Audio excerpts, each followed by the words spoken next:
suatu ketika udah waktunya aku harus ke pesantren gitu ya, ibuku kecelakaan. Iya. Gitu. Terus yang menyebabkan kan ibu harus pakai kursi roda segala macam. Iya. Sejak itu ibu nggak bisa jadi stand up comedian. Aduh. Kursi roda. Dark. Damn. Kita tuh gini ya. Mau ketawa tapi nggak enak gitu ya. Iya. Tapi kalau nggak ketawa ada lucu gitu ya, gimana ya? Aduh. Ya, diketawain mama Teti. Aduh, jangan laporin dong. Wah, dikutuk sama ibu. Semua satu keluarga harus dukung gitu enggak. Jadi dibebasin memang dari dulu juga. Nah, Nay dukung siapa? Langsung gue tanya dong. Aku dari awal nggak pernah ganti. Yuk.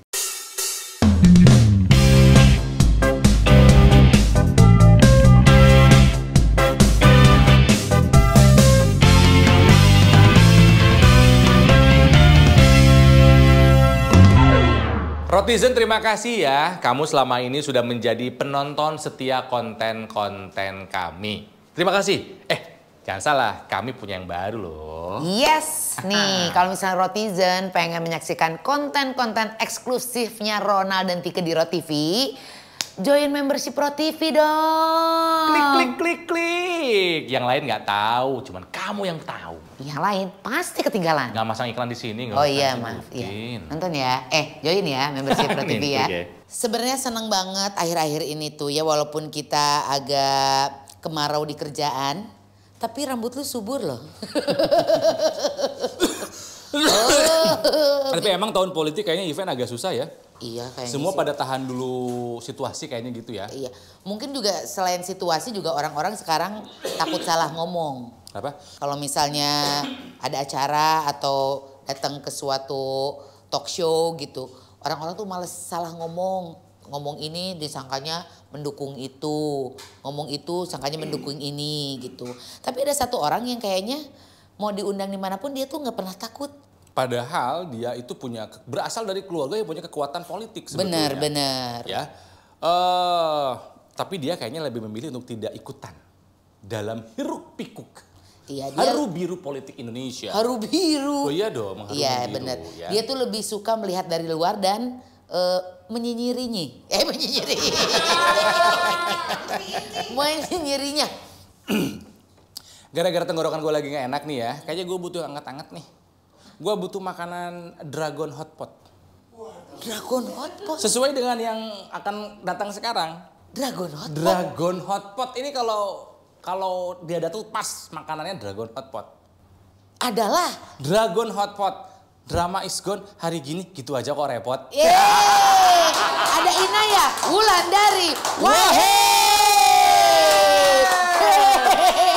Oh emang panas nih orang. Gue kan buta warna nih, rambut warnanya apa nih? Enggak sekarang.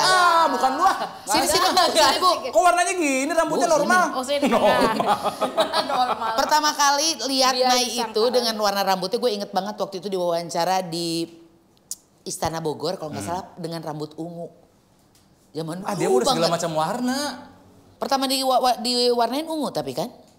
Pink. Nah bener, pink keungu-unguan. Pink keungu-unguan. Itu ngecat rambut sebelum almarhum Gus Dur udah jadi presiden atau sebelumnya udah warna-warni rambut?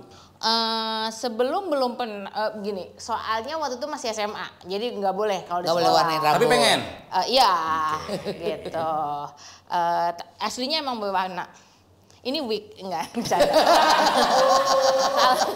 Enggak. Cuma tuh luar biasa ya, ketika beberapa tamu yang kita undang datang pakai rider gitu ya.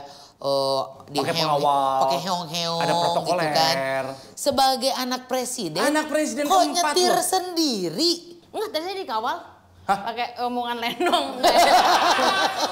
Nah ya, gue bingung. Enggak. Lu jawab yang bener, gue gak tahu seriusnya yang mana nih. Soalnya bukannya nih ya, walaupun sudah tidak menjabat sebagai presiden. Tapi tetap ada fasilitas dari negara kan? Buat ibu aja deh itu. Anak-anaknya udah nggak sama sekali di ini. Aku nggak tahu. Jadi apa namanya kan sejak ada keputusan waktu zaman Pak SBY kalau apa namanya kepala negara yang lama itu juga apa ya sudah nggak menjabat itu juga dapat fasilitas pengawalan gitu ya. Terus ya udah mereka datang ke ibu melakukan pengawalan. Cuman kan nggak tahu kita kan sekeluarga emang nggak begitu doyan pakai yang kayak gitu-gitu. Ibu juga tadinya udah nolak, terus nggak boleh karena katanya itu kebijakan negara. Jadi ya udah ibu aja. Jadi hanya ibu aja yang pakai pengawalan. Iya. Kakak kamu semua juga nggak ada? Enggak sih, enggak. Kakakku yang nomor 1 sempat jatuh di pinggir jalan, kakinya patah juga sendiri ya. Nggak ada yang nemenin. Oh ya? Tapi itu rumah sakitnya biaya negara nggak tuh? Enggak lah. Kamu keluarga presiden loh. Presiden keempat loh. Harusnya gitu ya. Oh ya iya dong. Harusnya power abuse dong, gimana sih? Masa enggak? Masa enggak? Enggak, soalnya gini, kalau menurut gue ya, ini mah pandangan gue gitu. Sama anak presiden pertama sama sekali tidak pernah berhubungan kita tuh. Ronald pernah nggak sih ngomong sama Bukannya anaknya Pak Harto? Pak Harto. Oh pernah dulu sama Mas Guru. Wih. Iya tapi itu juga nggak ngobrol, aku lihat dari jauh. Tapi ikut playnya Mas Guru dulu. Aku pernah dikenali oleh Bu Mega. Oh. Bu Megawati. Jadi pernah waktu itu kan Bu Mega itu adalah pelindung atau penasehat dari Paskibraka Nasional. Waktu itu gue nge-MC untuk pengukuhan Paskibraka Nasional. Gue sama Meli saya ingat banget itu nge-MC-nya di Balai Sarbini. Ketika ibu naik podium sebelum membacakan pidatonya, ibu bilang gini, anak-anakku jadilah apapun yang kamu mau jadi penyiar, jadilah penyiar yang baik. Saya setiap hari dengerin Mas Ronald siaran radio. Wow. Untung gak pernah ngomong macem-macem kita ya. Oh tapi aku pernah Gitu, MC acaranya Mas Guntur. Oh ya? Pernah ulang tahun nikah kalau nggak salah pernah. Tapi itu zaman dulu. Sama anak presiden kedua juga kayaknya kita tuh ada jarak yang memisahkan kalau dia tuh kayak kita miskin. Sama anaknya Pak SBY ya kita ngobrol tapi formal gitu kan ya. Terus Pak Habibie enggak, saya palingan sama keluarga dekatnya aja. Cuman emang sama dia tuh kayak nggak ada batasan gitu. Kayak sis banget kita tuh.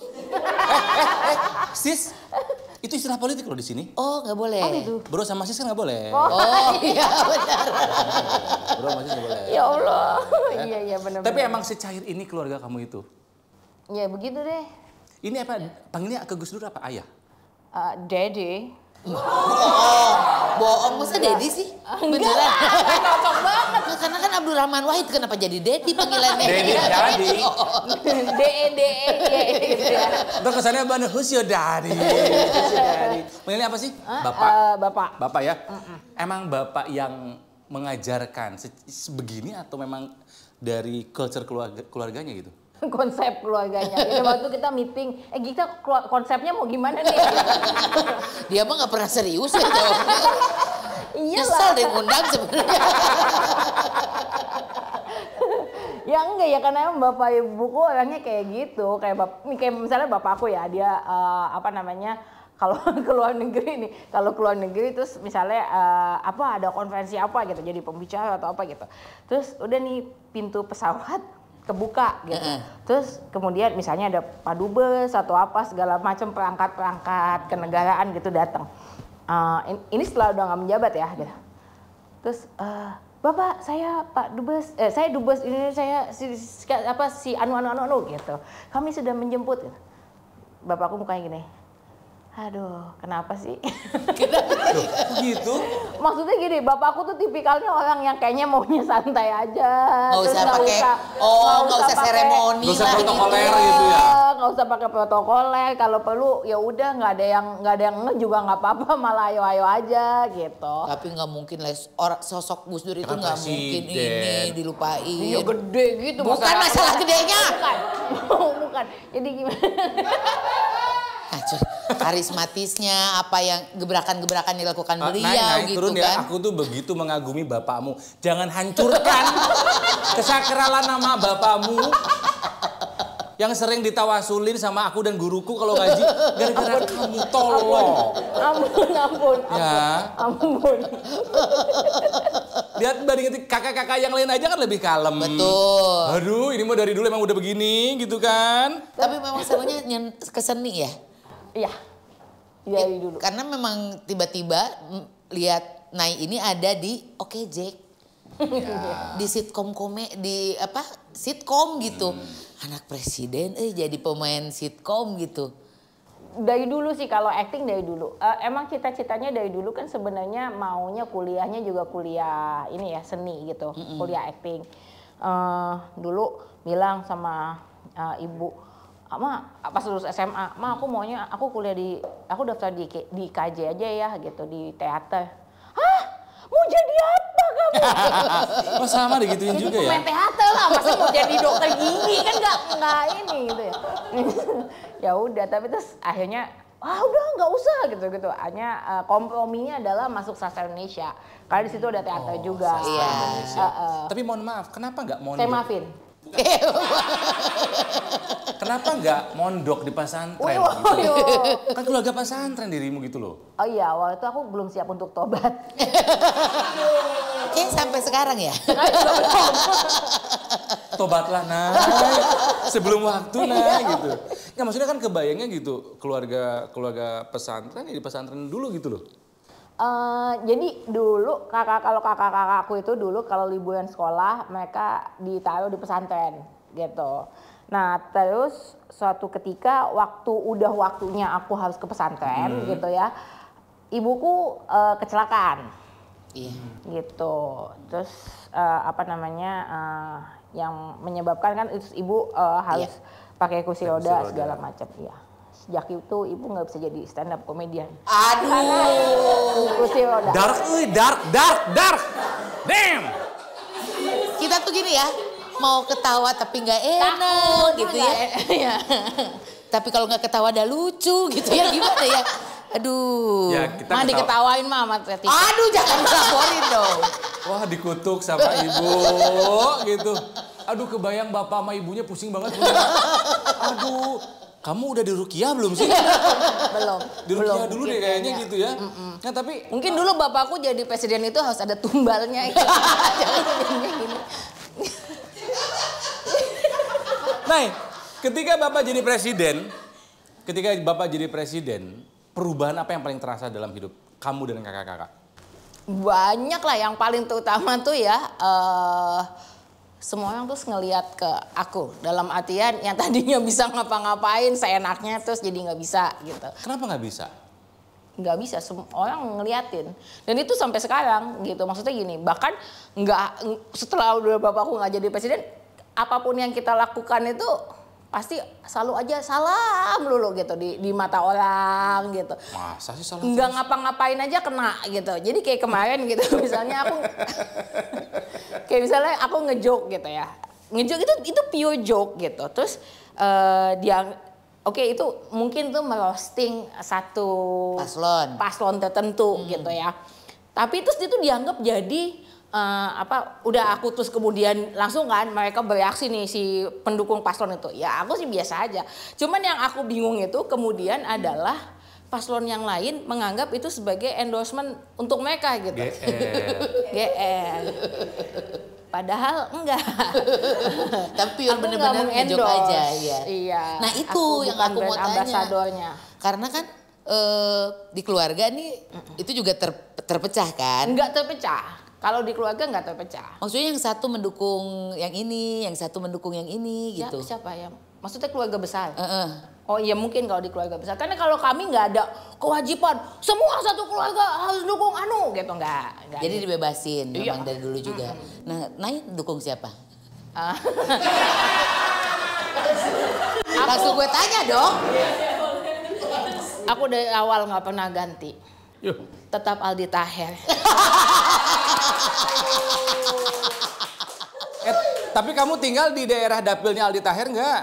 Enggak, masalahnya itu. Dia kayaknya nggak nyalon, nggak jadi nyalon. Kan dia dari 2 partai loh nyalon ini. Makanya. Enggak sih, gini, makanya aku nggak mengendorse salah satu gitu. Jadi nanti siapapun yang aku pilih di dalam bilik suara itu murni urusanku. Aku tidak sedang mengajak yang lain untuk mengikuti hal yang sama. Maksudku ya udah itu terserah aja. Kamu mau siapa? aja. Iya.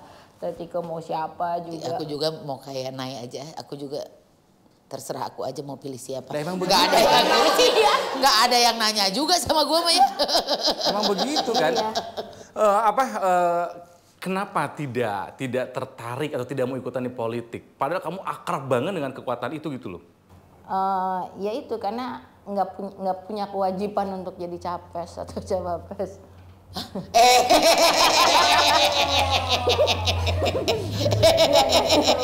Kenapa jadi ke situ? Aduh. Iya. Aduh. Ya. Makanya tadi berdoanya sebelum take kan gitu ya. Iya benar. Supaya nggak di take down. Iya benar.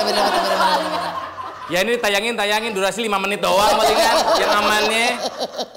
Iya soalnya kan maksudnya di saat orang-orang tuh kayaknya tertarik ke politik itu dia tuh sampai lu jangan baca pertanyaan dong. Iya. Lebih bener-bener tertarik sama seni. Waktu main sitkom, ibu ada tanggapan nggak waktu itu? Iya ada. Stres. Gini, ibu sebenarnya gini, ibu tuh sebenarnya adalah kalau istilahnya itu fansku nomor 1 gitu. Maksudnya gini, kayak kalau pertunjukan ibu selalu datang, ibu selalu duduk paling depan, ibu selalu rela aku jadiin materi di atas panggung gitu ya. Jadiin keset gitu nggak apa-apa gitu. Nggak keset, cuma dijadiin bercandaan gitu di atas panggung. Bahkan kadang-kadang ya ibu tuh bisa gitu dari kursi penonton sambil dada-dada gitu jadiin materi yang mana gitu. Nah itu ibu seneng kalau pertunjukan nonton gitu acting. Tapi begitu di TV ibu langsung stres. Karena kan ininya lebih luas gitu. Nggak pernah tahu reaksi penonton yang lainnya gitu ya. Dan ibu tuh langsung ngomong gini, ibu sih nggak berkaitan dengan presiden atau nggak presiden, ibu langsung gini, nanti apa kata orang-orang, masa anak kiai main sinetron? Terus gimana dong kalau ada orang ngomong gitu? Terus ya gimana ya, dulu aku kan sempat berhenti acting ya. Terus akhirnya ya karena nggak ada tawaran juga.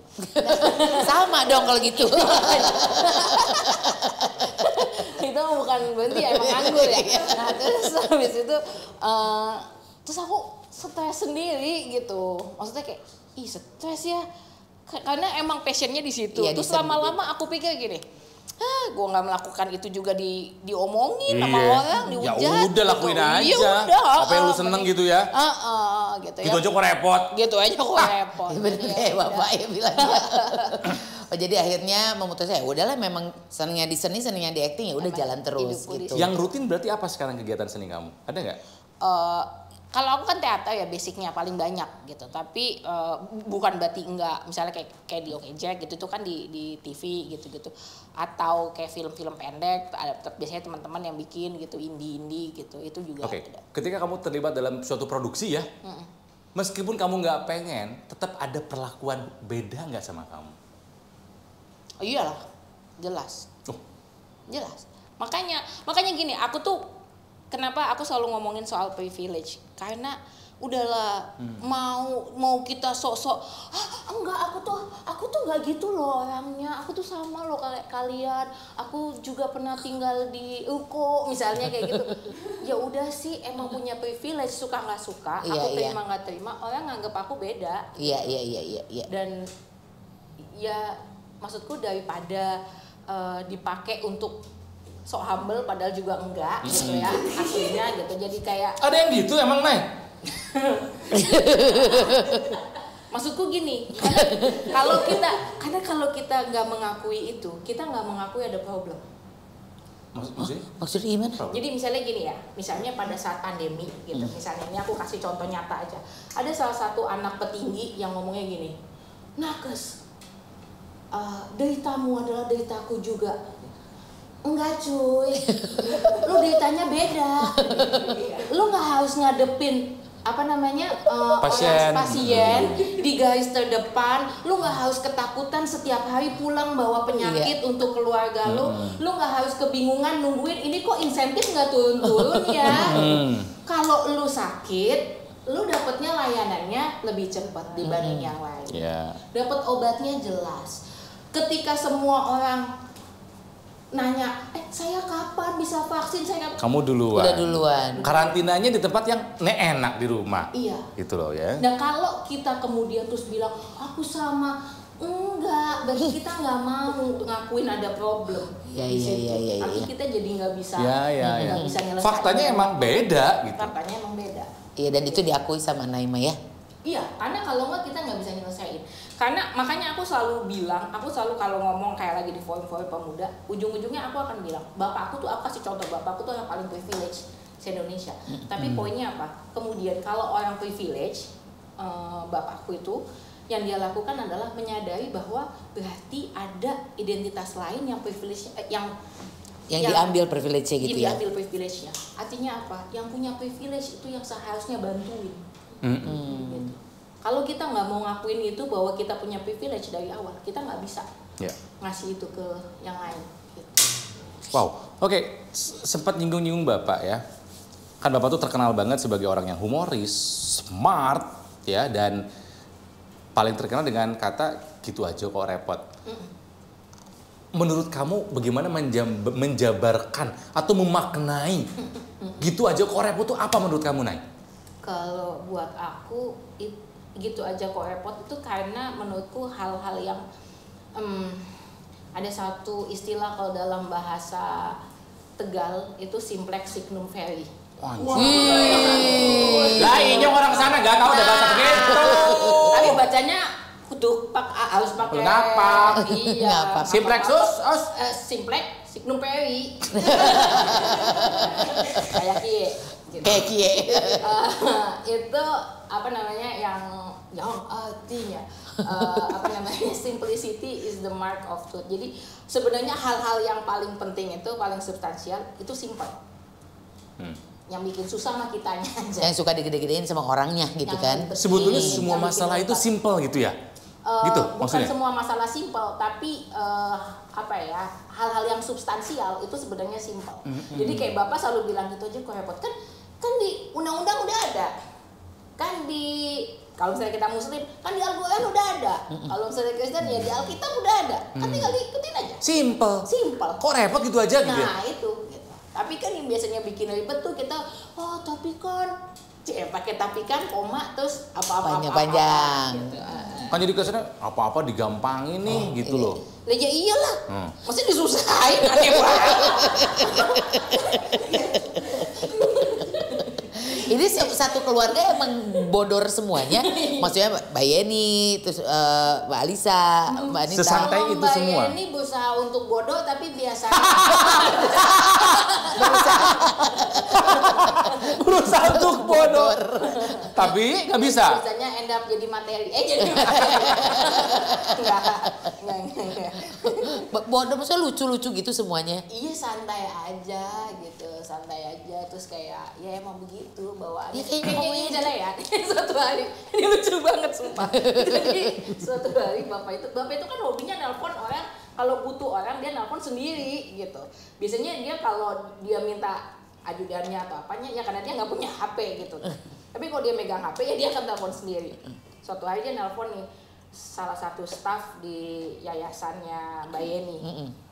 Dia nelpon, halo, bisa bicara dengan si Anu gitu. Terus si Anu itu yang ngangkat, dari siapa gitu. Kan dia nggak nyangka kan, dari siapa, dari Abdurrahman gitu. Terus si orang itu jawab gini, Abdurrahman yang mana? Yang presiden apa yang tukang cukur? Oh my god. Terus bapak cuman bilang yang presiden. Terus itu orangnya udah sampai jatuh di bawah. Maafin pak. Iya nggak apa-apa. Ini yang presiden dia cuman gitu. Wow. Itu udah pasti pengen nahan pipis tuh udah nggak karuan tuh. Itu kayak cerita yang dia waktu naik sepeda dibilang anak siapa itu di Istana Bogor juga sama kan? Di istana sini Merdeka. Dia gak dipercaya anaknya Siapa yang presiden. Sama pas pampres dulu tuh dimarahinnya. Iya, emang maksudku gini ya, emang kalau lihat potongannya sih aku paham kenapa orang nggak percaya. Karena serius, aku aku sama kakakku yang nomor 1 Mbak Alisa juga pernah naik taksi juga kejadiannya kayak gitu. Kita berdua naik taksi waktu itu dari Sudirman ke tempatnya ke rumahnya Mbak Alisa gitu ya di daerah Jakarta Selatan di daerah Cilandak situ. Terus pokoknya di sepanjang jalan supir taksinya ngajakin ngobrol gitu ya. Ya kita biasa aja, terus nyampe depan rumahnya Mbak Lisa tuh ngomong sama aku pakai bahasa Jawa gitu. Itu kamu bukain dulu pagarnya gitu, tapi pakai bahasa Jawa. Terus si bapak taksinya nanya, kok pakai bahasa Jawa sih? Emang yang Jawa ya? Iya Pak. Jawa mana? Jombang Pak. Wah Jombang, kayak Gus Dur dong gitu. Maksudnya kayak orang Jombang kan banyak ya, Gus Dur gitu. Terus iya Pak, kok Bapak tahu kalau Gus Dur orang Jombang, kata Mbak Alisa. Terus Bapak taksinya jawab, tahu lah orang dia bapak saya. Ini bapak taksinya yang ngomong. Hah? Gimana tuh? Iya, saya. Terus kita kan langsung ketawa kan, refleks, langsung ketawa lah. Kenapa ketawa? Dia bilang gitu. Kenapa? Hah? Emang nggak boleh? Anak presiden jadi supir taksi. Jadi supir taksi. Hah? Nggak boleh emang? Ya gitu-gitu. Tapi kan kita ketawa kan. Bukan itu ya. Ya kita kan tetap ketawa. Terus dia bilang, kenapa ketawa terus? Terus akhirnya kita bilang, iya lucu. Soalnya kami anaknya Gus Dur gitu. Terus dia langsung diam ngeliatin kita dari atas sampai bawah. Anjir bener Terus mirip. dia bilang gini, mimpi.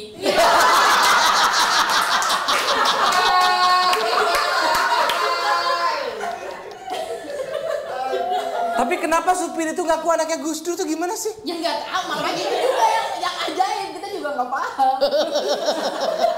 Anak-anak ideologis mungkin. Ya, tapi mungkin memang kan penampilan anak-anaknya Gus Dur itu kan sederhana, Ronald gitu. Kan kalau yang lain mau gara raya gitulah. Nah, tapi ini sorry ya, bilang mimpi itu bener atau lu tambah-tambahin? Gini nih, mimpi. Tanya aja ke kakakku yang ke Mbak Alisa. Ada Mbak Alisa kan? Supir taksi gini tuh aku agak males kayak bayanginnya gitu. Enggak begitu. Mimpi. Ini, hai Mas supir taksi.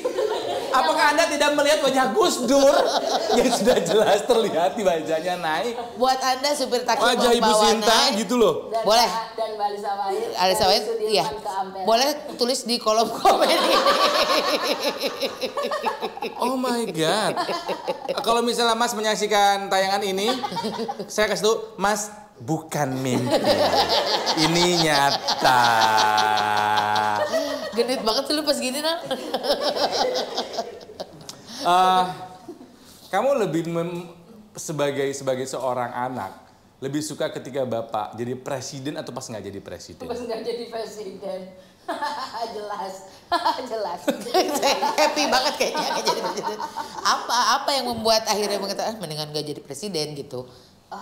Stres lihat apapun yang dilakuin bapakku, terus orang pasti ada aja gitu, dan ada banyak banget cerita-cerita atau berita-berita yang jelas-jelas nggak ada gitu, atau bagaimana mereka memframing bapak gitu dengan berita yang nggak ada. Terus atau misalnya kayak gini, makanya saya bilang waktu itu saya pernah sih waktu 20 tahun kan 2 tahun lalu tuh kan 20 tahunnya bapak di kalau bahasa saya di kick out gitu ya, di-quit itu. Terus saya sempat bikin Insta story gitu. Terus orang-orang tuh pada bilang, kok nggak di-pin sih? Itu tadi saya ke-skip gitu. Atau Mbak tolong di-pin atau bikin di highlight aja gitu. Saya bilang, enggak berani. Karena ada banyak yang berkaitan gitu. Nah, salah satunya di situ aku ngomongin bagaimana juga dulu media itu berperan sangat besar gitu. Gimana misalnya kayak tiba-tiba ada media gitu, tiba-tiba nggak ada angin, nggak ada hujan, nelpon wartawannya, terus nggak bilang mau wawancara atau apa, cuma nanya kayak, Inaya, apa kabar? Apa kabar? By the way, kalau dulu di istana itu kan wartawan-wartawan itu kan nunggu dong pasti di depan istana itu ya. Nah, aku tuh sering banget nongkrong sama mereka. Bahkan kadang-kadang suka kayak makanan aku bawain ke situ gitu kan. Nah, jadi aku tuh bener-bener saat itu pas ditelepon, aku benar-benar berpikir dia menelpon sebagai teman gitu, karena kalau udah akrab ya. Iya, dia langsung nelpon ke nomorku gitu.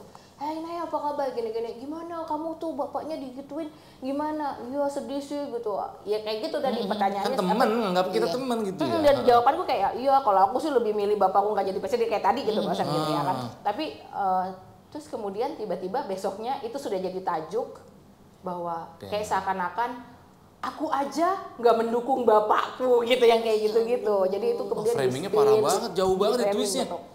Kayak gitu-gitu. Gila. Misalnya sampai kakakku kaget banget terus marah-marah ke aku. Terus aku bilang, aku bahkan nggak tahu kalau itu wawancara karena benar-benar konteksnya itu dia nggak menelpon terus bilang, Mbak kita wawancara ya gitu. Terus nanya dengan pertanyaan proper gitu, enggak. Benar-benar kayak, ya lo ngapain terus gimana tuh bokap lu baik-baik aja Tuh kayak kan gitu. kayak orang ngobrol biasa kan, Iya. panggilnya bokap gitu loh. Masih inget gak siapa namanya? Boleh sebut? Enggak usah. Aku udah kirim santet. Bercanda. Nah, tapi belakangan Hidayah ini kan sering muncul ya dengan berbagai macam komentar-komentar pedas ya terhadap ya pokoknya tentang situasi politik di Indonesia gitu kan. Gitu. Dan itu berani banget bahkan misalnya. Ya berani lah anak presiden. Siapa yang berani masalahin dia? Di highlight dia nggak berani. Ya bukan berarti nggak berani sebetulnya, kan dia berani-berani aja. Ya yang paslon iya dia kena gitu ya. Kaisang aja langsung, aku nyebutnya apa ya? Kaisang apa kan di bawah kita kan umurnya. Ya Mas Kaisang Mas lah. Oke, Mas Kaisang itu di roasting di depan orangnya sendiri loh. Dan dia masih ketawa-ketawa. Habis itu tapi hubungan baik.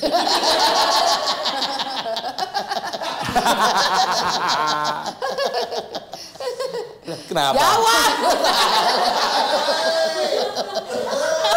Karena aku sempat lihat postingannya, ya lumayan lah gitu kan. Lumayan tajam. Lumayan tajam dan langsung ngarah ke dia gitu.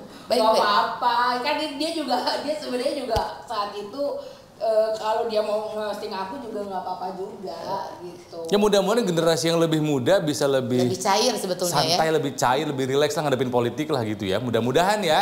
Biarkanlah yang tegang-tegang itu angkatan senior-senior kita deh gitu loh. Ada sih memang beberapa yang apa ya? Ya sebenarnya mungkin kayaknya nggak terima dengan hostinganku gitu ya. Terus kesel tapi juga nggak bisa ngapa-ngapain. Nah itu, gitu. nggak bisa ngapa-ngapain. Maksudnya dalam artian pada saat itu, apalagi kalau misalnya kayak aku melakukannya di publik gitu ya. Paling mereka cuma sambil tapi kesel merah gitu. Yang ketawa-ketawa karir gitu ya. Nah, ini dari stand up comedy kan sekarang sering banget diundang stand up comedy. Itu udah menghasilkan belum? Udah menghasilkan. Ya lumayan lah ya jualan privilege. Jualan privilege. Ya kan kita pakai maksudnya sebenarnya apa sih profesinya seorang Nai itu gitu sekarang ini adalah apa gitu? Ya mungkin mirip sama Mas Gibran, cuman kalau dia dibayar pakai suara, kalau aku dibayar pakai suara. Aduh. Tetap saja menjual kepentingan. Kita belum berhasil mengundang paslon itu loh. Jangan membuat. Jangan minum pas dia ngomong, gue nahan pengen muncrat dari tadi. Oh, gila ya. Nah, lagi ada yang deket gak sih? Apa? Lagi ada yang deket gak? Asik. Ya didoakan saja. Nggak, karena harus tahan mental juga tuh cowok tuh. Iya. Berantakan banget nih ceweknya yang main ini. Waduh, ampun. Ada dong, ada ya. Ada. Dia bagaimana dengan segala kerendaman kamu ini? Dia- Tertekankah? Iya, karena dia orangnya teratur banget gitu. Jadi bener-bener Kebalikan kamu banget gitu? akademis, terus kayak teratur, hidupnya teratur juga gitu. Dan segala sesuatu tuh apalagi apa ya nyebutnya ya. Si Mas Ya, tuh. Ya orang ini tuh di inian agama gitu lah. Jadi sangat benar-benar kebalikannya gitu. Nah, Tapi bener-bener, maksudnya kok bisa nyambung tapi akhirnya. nah itu yang kita juga selalu bingung gitu. Karena kayak ketika orang ngomongin kayak, lo mau sama dia ya karena dia Inaya White ya gitu. Dia selalu akan bilang, lah gue nggak mau sama dia karena dia Inaya White. Sebenarnya Sebenarnya nggak mau tapi nggak tahu kenapa gitu. Karena maksudku gini, aku sendiri juga waktu awalnya kayak males banget gitu. Karena benar-benar yang bertolak belakang gitu. Dan dengan segala kerendemanku terus dengan segala tadi itu gitu posisi-posisi yang dimainnya, kalau aku kan sebenarnya gini, kalau mau dibilang aku nggak di politik nggak juga, dalam artian aku tetap sebenarnya kayak jaringan Gus Durian itu kan tetap ngomongin soal apa namanya kepentingan publik gitu ya. HAM terutama ya. HAM terutama gitu. Jadi nggak mungkin itu nggak bersentuhan dengan Pasti politik, ada. nggak mungkin gitu. Nggak mungkin sepenuhnya lepas, nggak bisa, pasti tetap pasti. ada. Irisannya ada. Nah jadi dia juga selain ngadepin kerendemanku yang itu gitu ya, dia juga harus ngadepin kayak misalnya, aku harus apa namanya tiba-tiba orasi atau terus demo atau apa gitu, itu juga benar-benar beban mental banget dia. Akademisi ya? Iya. Nggak usah dicari tahu, biar itu tugas saya. Sebetulnya Rotizen abis ini kita tahu siapa, cuma nggak akan ditayangin. Buat masnya, sabar ya mas. Kami aja ngomongin ngobrol ini cuma 45 menit. Ya capek. Gitu. Karena bisa ditanya apa, jawabannya apa gitu. Iya, kita nggak tahu seriusnya kapan, benernya kapan. Gitu. Kalau politik kan sekarang lagi pokoknya jadi pengamat dulu nih gitu dari jauh. Untuk dunia seni mungkin apa yang mau dilakukan sama Nay nih sekarang ini? Lagi bikin apakah gitu, karya lagi atau gimana? Kalau pertunjukan, maksudnya kayak pertunjukan teater adalah ya dalam waktu dekat, awal bulan depan. Tapi itu kan maksudnya panggungnya panggung ini ya. Aku sekarang lagi nggodok pertunjukan tentang perempuan. Gitu. Oh bagus. Why perempuan? Why? Karena aku perempuan dan ngerasain sendiri kali ya. Nggak sebenarnya basically kan kelompok manapun yang kemudian terjadi ketimpangan gitu ya. Tapi perempuan mungkin ya karena akunya sendiri juga perempuan jadi kayak ngerasain sendiri gitu. Nah yang paling dekat kita lagi godok. Kebetulan jadi ini sebenarnya tadinya gibah aja berdua sama temanku selama pandemi, curhat kita sebagai 30 sekian gitu, terus udah gitu orang selalu yang kayak kau belum nikah gitu, yang di pressure banget gitu sampai dipaksa-paksa dijodohin sama si inilah si itu segala macem gitu ya, dan selalu end up dengan keajaiban gitu yang kayak kenapa sih cowok-cowok ajaib semua atau gimana gitu. Kata dia cuma curhat itu doang, terus lama-lama dijadiin naskah yuk gitu. Sebelum naskah akhirnya jadi novel dulu gitu. Oh ya? Yang nulis, iya. Itu benar-benar hidup kami berdua plus beberapa orang lainnya gitu. Berarti udah terbit ini. Udah terbit. Apa namanya, Nay? Judulnya The Overqualified Leftover Club. Anjir keren. Lucu judulnya. Nah, itu. Overqualified, leftover club keren. Namanya keren. Sisa-sisa yang overqualified. Bener. Keren.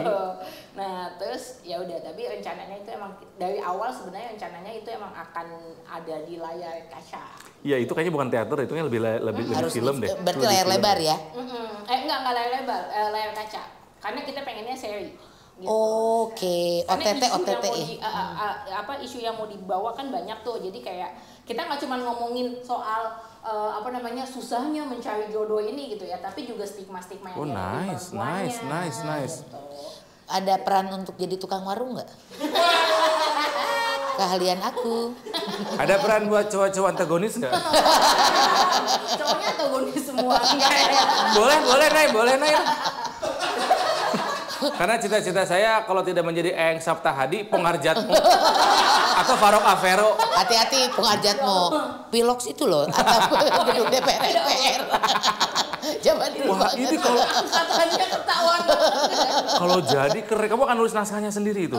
Iya, jadi temanku yang bantu nulis naskahnya. Jadi Nice. Developnya bareng jadinya gitu ya. Gue nggak akan tahu jadinya seperti apa, cuman dari sedikit premisnya aja kayaknya menarik deh. Aku senang banget denger judulnya aja, keren banget.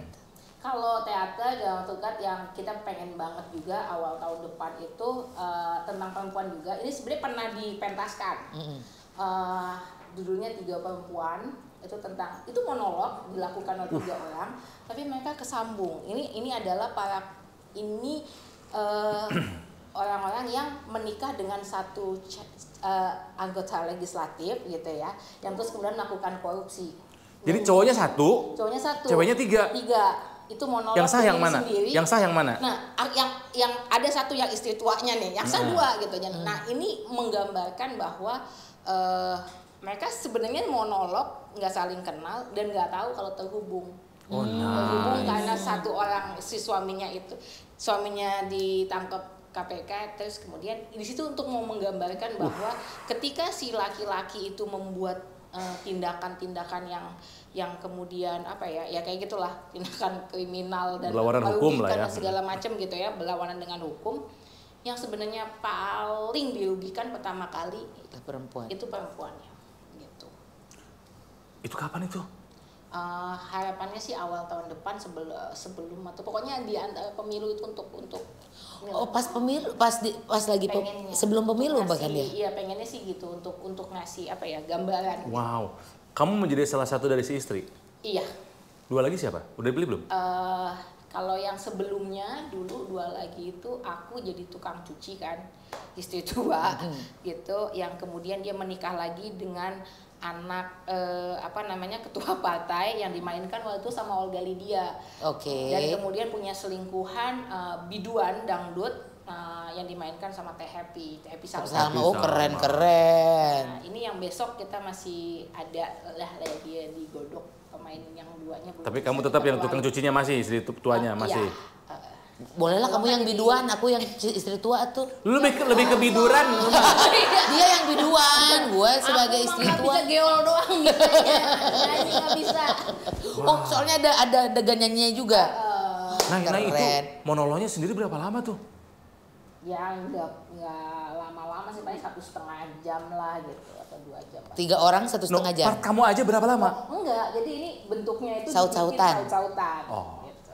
Nggak, karena kalau sendiri kebayang, wow, ngapalin skrip sepanjang itu, kalau saut-sautan kita bisa nandain adegan berikutnya gitu ya.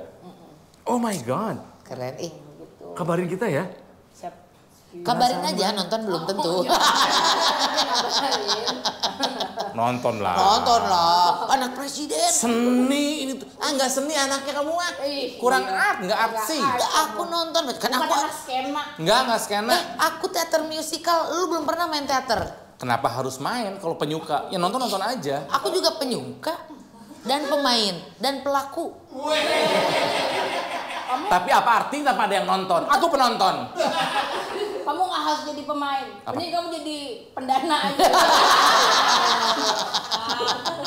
Butuh berapa sih? Asik, butuh berapa sih? Asik. Emang Ronald mau bayarin? Mau bayarin? Rotizennya patungan tuh. Tiketnya dilelang. Minta dong sama yang ntar menang. Iya, aku mau, emangnya aku siapa? Emangnya aku anak presiden. Emang anak presiden, Bu. Suka gak sadar. Jadi ini kalau aku seneng ya Sina ini ternyata bawa isu-isu perempuan karena banyak sekarang band-band pun yang membawa isu perempuan gitu loh ya. Padahal bandnya kan cowok semua kayak U2 sekarang itu biarin dong ngomongin itu nggak apa-apa dong. Jadi di konsernya itu yang terakhir itu sekarang selalu dimunculkan perempuan-perempuan hebat, foto-foto kolase gitu dan tulisannya udah bukan history tapi her story. Iya, Keren waktu gitu. Kak Ronald nonton itu di Singapura, aku ada di bagian belakangnya Kak Ronald. Sama seperti waktu kita nonton Radiohead di Jepang. No. Iya, belakangin anak presiden loh. Hati-hati. Kamu ini belakang gue? Iya, kan Kang Ronald sampai bikin kaos kan? Iya. Bobotoh Radiohead di Bandung. Iya. Oh my god ya. Berarti bener dia ada di Dia situ. bikin di belakang Bobotoh Radiohead di Jombang. Karena yang tahu itu pasti orangnya ada di situ. Kenapa lu nggak Noel gue? Jauh. Kan gue punya temen anak presiden seneng. Ingat Noel itu Gallagher. Bukan Radiohead. Noel itu tesis.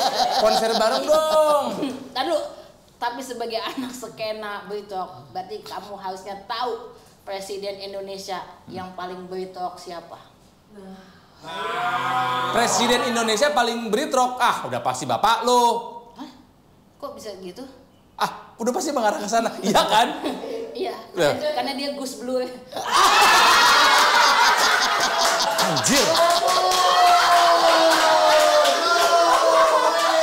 Gak berani gue, gak berani. Ya Allah Gus, gak berani gue. Ya Tuhan. Ya, tolong dimaafkan yang ngebecandain beliau ya memang anaknya ya, bukan kita-kita. Kemarin kata sepupuku di WhatsApp keluarga. Aduh, untung anaknya. Kalau enggak dia udah digebek Banser. Bapaknya tuh dulu cuma tinggal gini doang, Banser nurut semua. Pulang. Tahan. Gus sudah siap nih semua ke Jakarta. Tahan.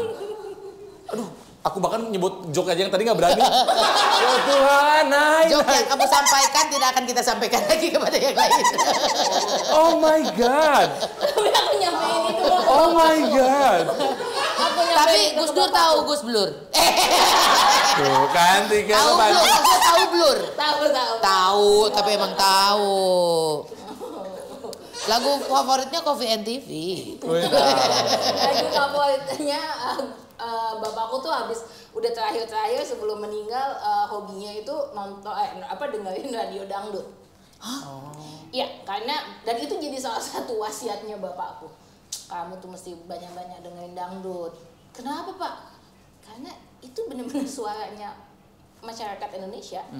Kalau kamu mau tahu apa yang mereka rasain, apa yang maaf Kang Oji. Tampak seperti jadi Oji Saputra ya. Jadi apapun musik dangdut mewakili perasaan orang Indonesia gitu ya? Iya, jadi bapakku tuh kan tipikal orang yang kayak misalnya gini, anak-anaknya tuh dia berharap anak-anaknya tuh kalau kayak kuliah gitu ya, itu S1 di Indonesia gitu. Kalau mau keluar nanti aja S2. Dulu aku bingung kenapa sih? Mereka alasannya biar kenal dulu. Dia kenal bangsanya dulu, dia kenal masyarakatnya dulu gitu. Dia harus jadi orang Indonesia dulu baru ke ini. Nah yang kayak gitu-gitu ya termasuk dengerin radio dangdut. Terus bapakku tuh hobi banget dengerin radio dangdut. Terus dia kalau lagi di mobil gitu ya dengerin radio dangdut, kadang dia kesel gitu kayak terus ditelepon tuh orangnya. Terus nanti si penyiar bilang, saya bosan ditelepon sama Gus tuh dimarahin katanya ngomong aja lagunya.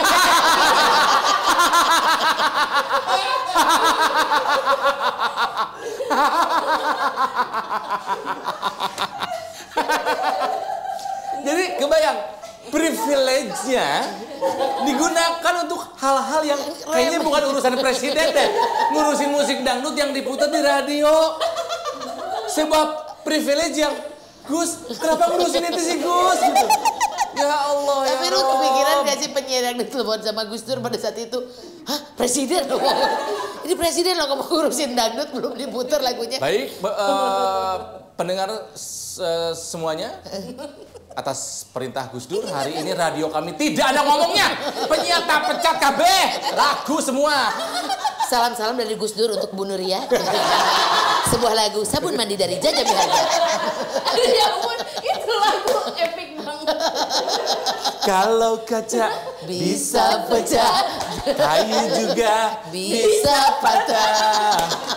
Tapi ada yang spesifik. Karena itu lagu kesukaan cowokku. Lagu kesukaan cowokmu? Oh, kemarin dia sudah ngasih clue bahwa cowoknya itu orang itu. Yunus bukan? Walaupun Madonna cantik, Marilyn Monroe juga cantik, tapi bagiku Inaya lebih cantik. Oke, berarti semakin mengerucut. Akademisi yang doyan dangdut masih jauh juga itu. Gua kan ahli ya.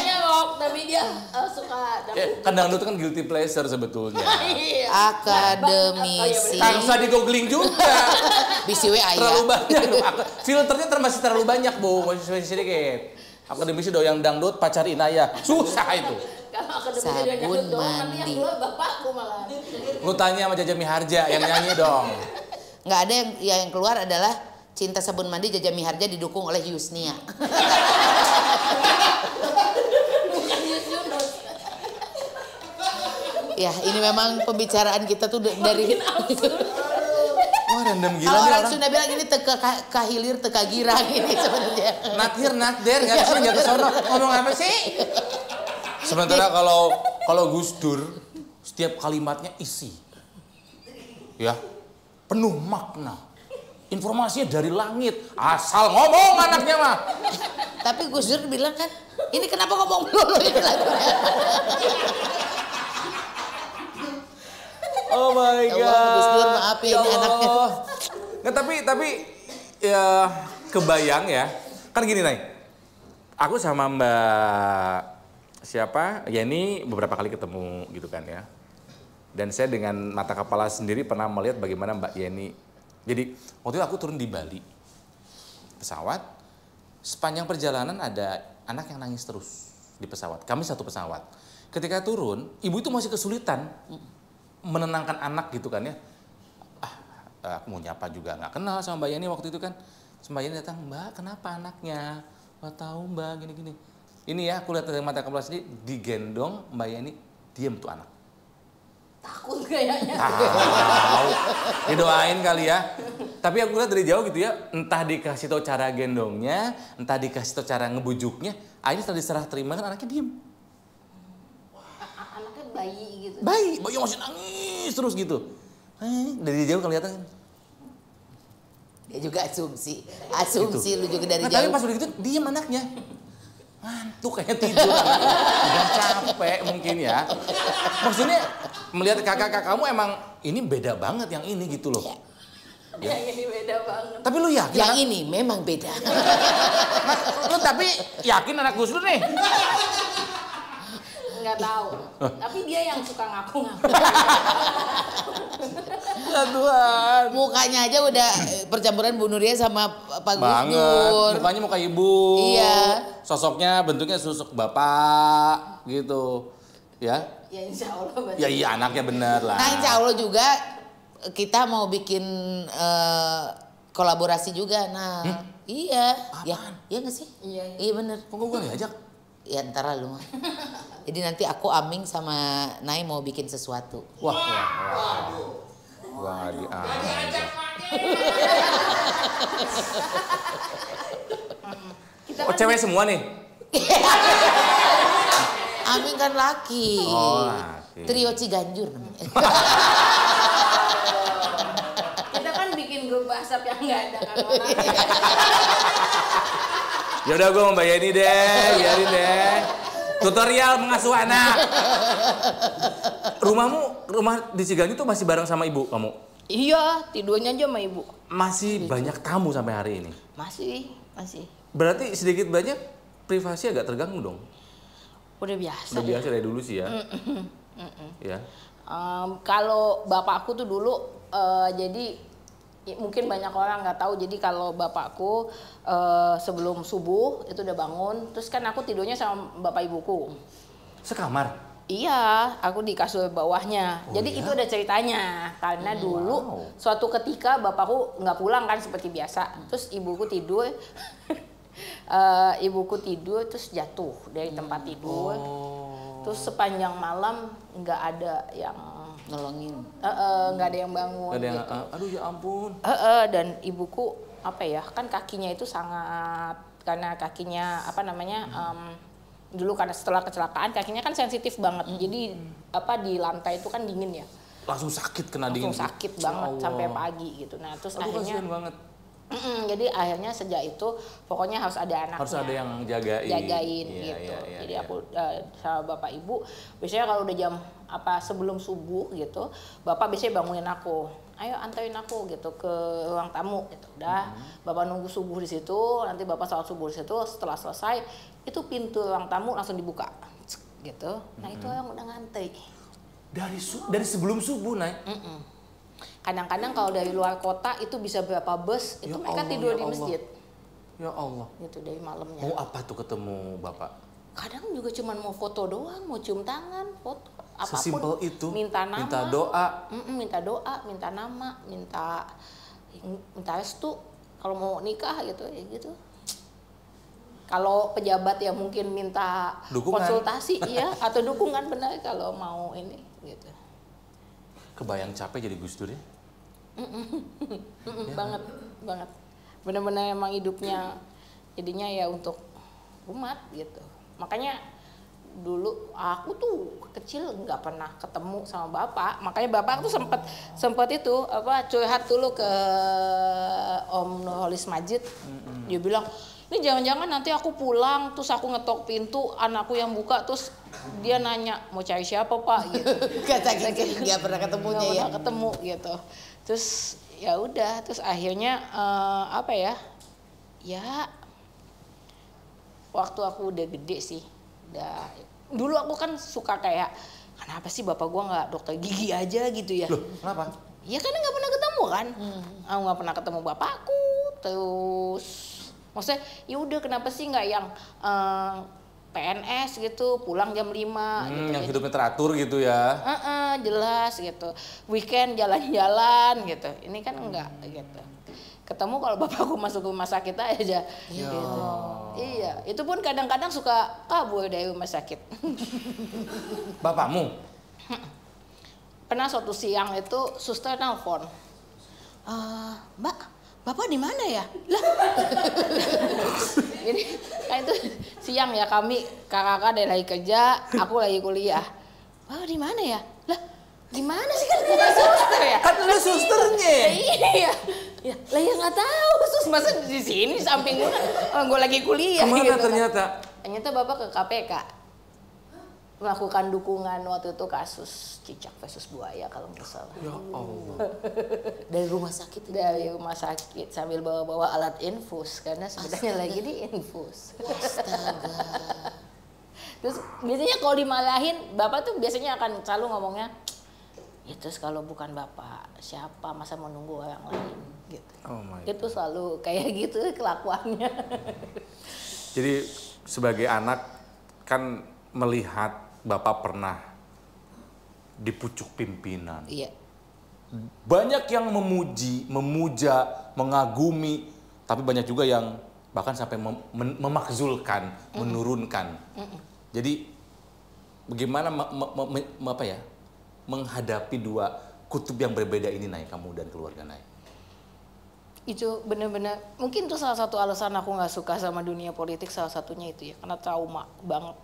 Trauma gimana orang-orang yang kita anggap kirain bestie gitu, ternyata ujung-ujungnya ini dan sering kali bahkan sampai hari ini gitu ya, misalnya pakai nama bapak tapi kemudian melakukan tindakan yang benar-benar berbeda 180 derajat. 180 derajat gitu, dan benar-benar literally misalnya cuman buat dapat kekuasaan Apapun itulah, ya. gitu. Ada motivasi lain lah ya. Motivasi lain gitu, dan itu benar-benar sedih banget kayak gitu tuh, kayak gimana ya gitulah. Wow. Oke, jadi ya udah, itu pelajaran aja. Bapak meninggal usia berapa kamu waktu itu? Waktu bapak meninggal. Kamu usia berapa waktu itu? Waktu meninggal itu aku usia 24 apa? 24. Berarti kamu yang paling sedikit dibandingkan dengan kakak-kakak kamu barengan sama bapak. Udah mah 24 tahun, jarang ketemu juga gitu ya. Tapi aku yang waktu itu spend 1 minggu penuh terakhir sama bapak itu aku di rumah sakit Sebelum yang meninggal jagain. tuh. Oke. Dapat Jadi- apa di seminggu terakhir itu? Wah, gila sih. Itu benar-benar apa ya, hidup keputar. Benar-benar setelah bapak meninggal tuh hidup tuh keputar banget gitu. Dapat wasiat terakhir. Wasiat terakhirnya cuman, jadi bapak itu sampai hari bapak meninggal paginya itu seperti biasa masih dibacain buku, masih baca buku audiobook gitu. Nah, waktu itu bapak terakhir kali baca audiobook tentang Seneca kalau nggak salah ya. Wah, filsafat. Iya, kalau nggak Seneca, Mary Queen of Scots, aku lupa. Oh my God. Nah, itu ininya bapak cuman gini doang. Kamu tuh jangan lupa baca buku sebanyak-banyaknya. Dan aku kan maksudnya gini, gila ya, kita tuh sebagai orang Islam selalu berpikir perintah pertama itu adalah Baca. sholat, padahal Iya, kan iya. baca. Betul, gitu. Iqra. Gitu, Iqra. Nah, itu yang paling itu, dan itu benar-benar di momen 2 hari terakhir apa kalau nggak salah gitu. Sebelum bapak Jangan meninggal. lupa banyakin baca gitu. Iya, jangan lupa, jangan berhenti baca. Jangan berhenti gitu. baca. Itu wasiat terakhir lah bisa dianggap gitu ya. Kamu lakukan. Ya sebisa mungkin sekarang. Ini aku lagi memprogram diriku sehari 10 lembar deh gitu. Jadi Apa buku yang lagi secapek-capeknya. dibaca sekarang, Nay? Sekarang itu aku lagi, ini menarik, aduh mention lagi. Dibeliin buku. Sama doi. Ya ulang tahun gitu. Si akademisi yang suka musik rock tapi doyan dangdut itu ya. Dibeliin buku. Apa namanya, dia beliin buku, bukunya Profesor Gabor Mate. Judulnya The Myth of Normal. Itu The Myth tentang setan. Bukan. The Myth, mitos. The Myth of Normal. Jadi normal tuh apa ya? Siapa yang normal tuh siapa? Nggak ada yang normal gitu. Dan dia bilang tentang bagaimana apa namanya, trauma-trauma kita, apa yang kita alamin itu sebenarnya menciptakan penyakit-penyakit gitu di tubuh kita. The Myth of Normal. Iya benar. Oh ini. Siapa yang bikin Profesor Gabor siapa? Mate. Gabor Mate. Temannya Dumbledore.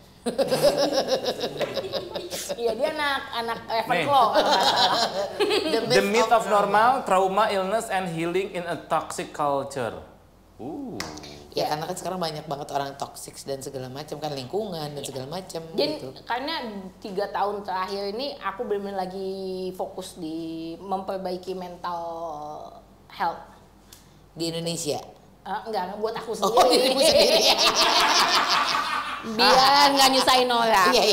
Ini di marketplace ada, aku beli foto, lalu posting, lalu bukunya simpan.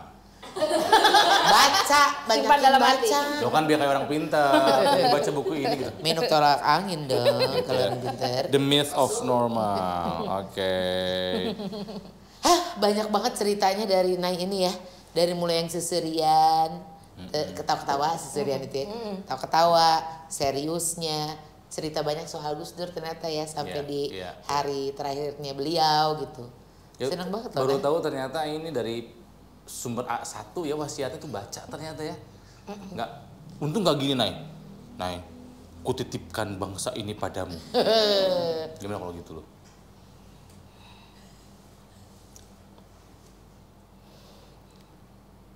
Aku nggak, gimana ya mau ceritanya ya, bingung aku. Berapa bulan lalu tahun lalu persis tahun lalu November, iya benar. Aku lagi buka satu pameran lukisan di studionya Pak Heri Dono gitu ya. Waktu itu lagi beliau bikin apa namanya, mewadahi pelukis-pelukis difabel gitu. Terus mereka bikin pameran lukisan untuk teman-teman difabel gitu. Terus ada satu anak yang dia difabelnya itu autism dan apa gitu.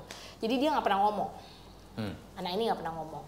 Dia nggak bisa ngomong. Jadi dia komunikasinya sama ibunya pakai kayak keyboard gitu, dipencet-pencet gitu. Terus ya udah. Terus anak ini dia kan, mereka dari keluarga Tionghoa gitu ya. Jadi tipikal keluarga Tionghoa itu kalau lihat keluarga aku hobinya suka foto ya gitu, karena mereka benar-benar ngerasa kayak punya ikatan gitu ya setelah apa yang dilakukan Kayak dianggap bapak. gitu ya. Nah terus udah foto terus pas terakhir itu sampai cowokku tuh ngomong gini, si anak itu nggak mau, anak itu nggak takut tuh nunduk aja. Tapi kan aku pikir ya udah namanya kan apa namanya Kebutuhan khusus autism gitu ya. autism itu kan emang gitu ya, salah satu ininya kan dia memang nggak begitu suka berdekat gitu, apalagi orang asing gitu. Jadi aku bilang iya kan emang dia autism gitu. Ya tapi dia kayak takut ya sama kamu gitu. Masa sih, ya kan aku asing aja dia bilang. Nah tapi terus pas lagi kita ngelihat lukisan-lukisannya dia, terus kan foto lagi tuh di depan lukisannya, terus tiba-tiba dia ngambil keyboardnya itu, terus dia pencet-pencet, terus dia tunjukin ke mamanya, terus mamanya ngomong tiba-tiba, kan mamanya nggak tahu ya kita ngomongin tadi itu ya, terus tiba-tiba mamanya ngomong gini, ya jadi si anak ini gitu bilang itu papanya ada di belakangnya makanya dia takut. Terus dia bilang kayak apa namanya, tapi si anak ini dia bilang tapi aku sayang banget sama papanya gitu. Tuh, terus terus dia bilang gitu, pesennya kata papanya jalan terus ya, ngurusin ya itu tadi yang tadi yang dia ngomongin sama Kutitipkan bangsa ini padamu. Meskipun kondisi mungkin seringkali nggak enak, Ya Allah. tapi jalan terus. Ya. Iya pada nangis. Dia pengen lihat gua nangis kan nih, gua nangis hari ini. Dibilang kok nggak pernah nangis lagi di Rot TV, nih nangis sekarang gua. Campers gua sampai bawa tisu loh. Terima kasih. Dok, dadah Dora. Karena gue percaya ya Nay bahwa bapak-bapak bangsa itu Gus Dur, Soekarno masih ada, masih mengawasi, masih noto gitu loh, masih noto bangsa ini. Ya. Aku sih percaya itu. Ya aku termasuk yang percaya, nama juga orang NU ya. Iya. Gitu. Makanya kalau ngaji sama guruku juga Gus juga. Guruku juga Gus, Jombang juga sama. Ketika udah di absen semua, Kanjeng Nabi semua disebut, Wali Songo disebut, Gus Dur pasti disebut. Gitu loh. Punya bapak yang sampai hari ini masih didoakan jutaan orang, Nay. Orangnya udah meninggal tapi bisa menghidupi orang yang hidup. Kenapa lu berubah jadi Jawa sih? Di belakang. Di belakang ada siapa? Ada George Harrison sama John Lennon. Maksudnya itu adalah sebuah hal yang ya Allah, bayangkan gini orang Tike kan udah nggak punya orang tua ya. Tike masih mendoakan orang tuanya nggak tiap hari sebagai anaknya, masih Selalu. maksimal keluarganya. Ini mah bahkan bukan keluarganya, se-NU, keluarganya masih doain bapakmu gitu loh. Jir, ini kenapa pengen nangis juga ini? Wow gitu. Makanya ya sebagai orang NU kita percaya bahwa ya masih ada lah bapak-bapak bangsa itu notok kita, menata kita gitu. Karena guru saya orang Jawa, saya jadi suka ke bawah logat Jawa gitu. Biasa ojo. Gak usah pakai OKB gitu. Satu hal yang belum gue lakuin adalah ziarah ke makamnya Gus Dur. Ayo, kapan yuk? Ya. Apakah perlu sama kamu supaya saya langsung dapat paling depan? Enggak. Enggak loh. Enggak ya. Sebut nama aku 3 kali. Ente. Pasti langsung nggak boleh masuk. Oh my God. Aduh, ditutup dengan tangis tuh udah enak banget tuh. Nuhun Terima kasih Maaf ya. ya, jadi bikin Enggak, bukan sedih, terhad. Ya makanya kan masih banyak yang hari ini bilang kangen Gus Dur gitu kan ya. Aku tuh kemarin ditanya, iya ada wartawan gitu nanya, seneng nggak jadi anak presiden? Ya enggak lah, seneng karena aku jadi anak Gus Dur gitu. Oh my God. Aku ngerasa tuh kayak, apa ya, kadang aku tuh ngerasa kayak, gue tuh dulu pernah ngelakuin kebaikan apa gitu ya, sampai dibayarnya begini gitu. Maksudku, aku tuh suka bilangnya, kalau kocokan nama gitu kayak, oh nanti dia jadi anaknya siapa. Aku nggak tahu kenapa, aku ngerasa aku menang jackpot aja gitu. Karena dari semua orang yang ada di dunia dapetnya Gus Dur gitu kan. Aku suka jawaban kamu. Lebih suka jadi anaknya Gus Dur daripada jadi anaknya presiden. Karena bagi kita mungkin Gus Dur lebih dari sekedar presiden. Lebih dari itu. Presiden hanya bagian kecil dari tugasnya Gus Dur. Tugasnya lebih besar dari itu. Dan yes, it's privilege from God, kamu adalah anaknya. Ya, itu sih. Wow. Yang bikin aku kayak mau ngucapin alhamdulillah berapa kali juga kayak nggak cukup gitu. Ya. Dan apa? Udah nangisnya, Bu? Udah. Anaknya aja nggak nangis loh. Udah nangis duluan. Aku waktu bapak meninggal aja nggak langsung nangis. Nangis itu kalau lagi di kamar gitu kan, udah pada pulang semua. Kan ini kayak saat itu kayak nggak punya kayak nggak dibolehin nangis gitu kan, karena orang datang apa segala macam. Jadi kayak oh yaudah aku lempeng aja gitu.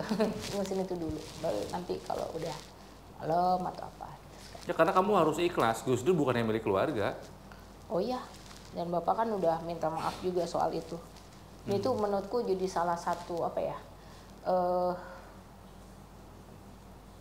hadiah, karena nggak semua orang tua bisa ngelakuin itu. Dan Minta maaf sama anaknya. minta maaf sama anak. Wow. Dan jujur orang tuh suka berpikir kayak kalau orang tua minta maaf sama anak tuh kayak apa ya, ya enggak lah, posisi orang tua kan di atas gitu. Tapi jujur aja, setelah bapakku melakukan itu kayak makin membuat posisinya jadi buat aku semakin tinggi gitu. Dulu kalau nggak salah Gus Dur pernah bilang gini, hidup saya itu ada 4 prioritas. Ya, yang pertama untuk Allah dan Rasulnya, yang kedua untuk NKRI, ketiga untuk NU, yang keempat baru untuk keluarga. Ya. Menjadi lapis keempat, gimana Nay? Nah itu, Bapak minta maaf untuk itu. Karena nggak memprioritaskan keluarga, nggak akan ada. Tapi jujur pada saat, ingat tadi kan aku sempat cerita kayak, kenapa sih bapakku nggak dokter gigi aja, atau PNS aja, atau siapa gitu. Atau apa gitu, yang pekerjaannya jelas gitu. Dulu aku ingat banget kelas 1 SD, aku sempet bener-bener ketakutan banget karena kita disuruh maju ke depan kelas terus menceritakan keluarga, dan pertanyaan pertamanya adalah bapaknya Kerja apa? kerja apa, dan aku nggak tahu bapakku kerja apa gitu saat itu. Yang aku tahu bapakku nggak pernah pulang, tapi aku nggak tahu pekerjaannya apa gitu kan. Terus kalau orang bilangnya itu ketua PBNU itu apa, aku juga nggak tahu. Anak Kelas 1 SD nggak paham gitu PBNU itu apa. Jadi aku takut banget itu sama pertanyaan itu. Dan untuk waktu yang lama aku mikir, kenapa sih bapakku harus kesana kemari gitu, kayak ngapain ngurusin orang-orang yang bahkan mungkin nggak ada urusannya gitu sama bapakku. Waktu bapakku minta maaf, di situ aku bener-bener setelahnya aku bilang sama diriku, aku mesti bantuin bapakku, karena sekarang aku paham apa yang dia lakuin setelah minta maaf gitu. Kayak oh iya, ini emang dilakukan dengan sadar gitu, dan ya bayarannya gede gitu ya, maksudnya harus harga yang dibayar mahal gitu, karena keluarganya mungkin ini. Tapi di situ aku baru sadar bahwa oke, sebenarnya aku sebagai keluarganya harusnya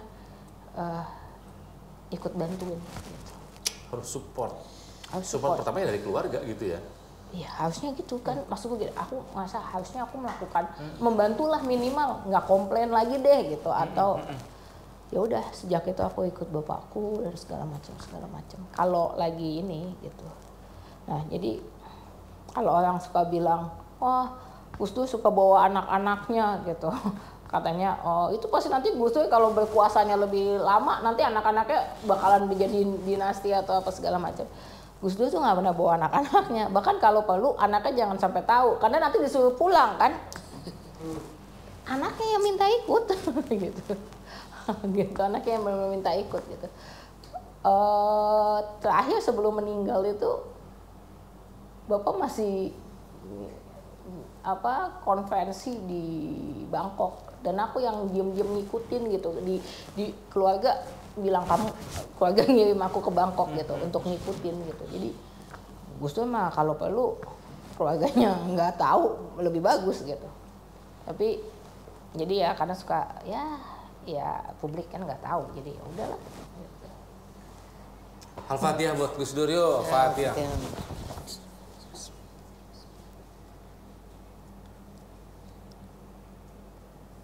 Amin.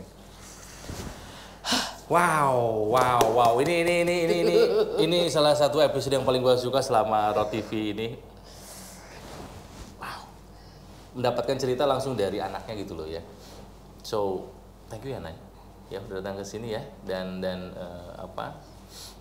sekali lagi bahwa ya kamu punya privilege dari Allah langsung dapat anaknya Gus Dur, luar biasa ya. Aku pun mengaku anaknya Gus Dur seperti si supir taksi tadi.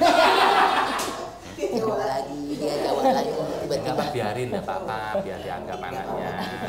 Gitu gitu loh ya. Ya udah nggak apa-apa deh. Banyak yang aku ngaku emang. Nah pemirsa, Gak usah juga. Semuanya nggak sebelah kanan. Gak usah juga. Nah, terima kasih udah datang ke sini. Cerita panjang ini termasuk episode terpanjang kali ya. Luar biasa. Makanya aku udah tadi mikir nih kok nggak selesai. Tadinya kita mau sehari semalam tapi kan nggak lama ya. Rotizen kalau suka sama tayangan kita, sama obrolan kita dengan Inayah Wahid, boleh like, comment, and subscribe. Ya, dan jangan lupa segala kebaikan, segala yang bermanfaat itu berasal dari ajaran Gus Dur, yang tidak baik berasal dari omongan Inayah Wahid. Thank you, guys. Oh my God.